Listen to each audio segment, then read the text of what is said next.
Join us now for Education Matters, a weekly look at the real people and real stories in education across North Carolina. Welcome to another episode of Education Matters presented by the Public School Forum of North Carolina. I'm your host, Keith Poston. As you know, each show we focus on a central topic.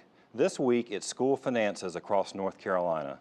The Public School Forum has been tracking local school finances for more than 20 years, and the trend lines are clear. Our poorest counties continue to fall further behind our wealthier counties in terms of resources available to their local schools. Today, we're going to explore what it means and what we can do to address it.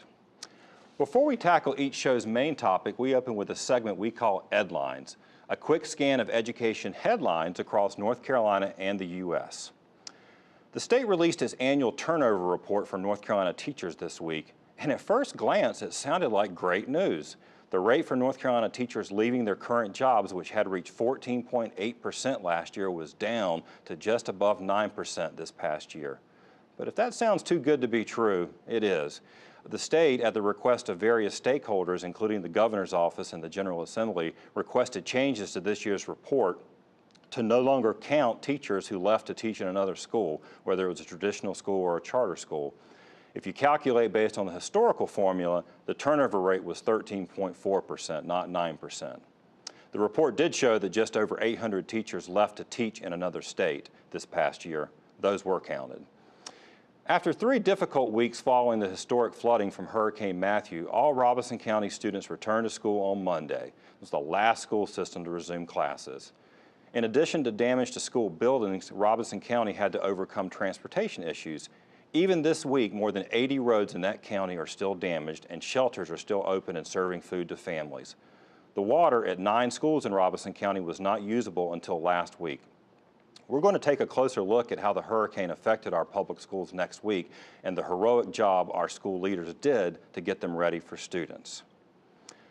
Judge Howard Manning has officially stepped aside from the landmark Leandro school funding case he has overseen since 1997. Judge Howdy, as he's known to his many friends, is recovering from some health issues this past year and has been unable to return. Retired Superior Court Judge David Lee has been assigned to oversee it now by Chief Justice Mark Martin. We all should owe a debt of gratitude to Judge Manning for his tireless efforts on behalf of the children of North Carolina to ensure that every child, regardless of where they live, has the kind of educational opportunity they deserve. And finally, more great news about student achievement here in North Carolina. We've had a lot lately. The NAEP test scores came out last week. NAEP is sometimes called the nation's report card, and the results showed that North Carolina students improved their scores in science knowledge significantly. The percentage of North Carolina 4th graders proficient or better was up 6 points since 2009, from 30 to 36%, which brings us up to the national average. 8th grade student science scores also went up.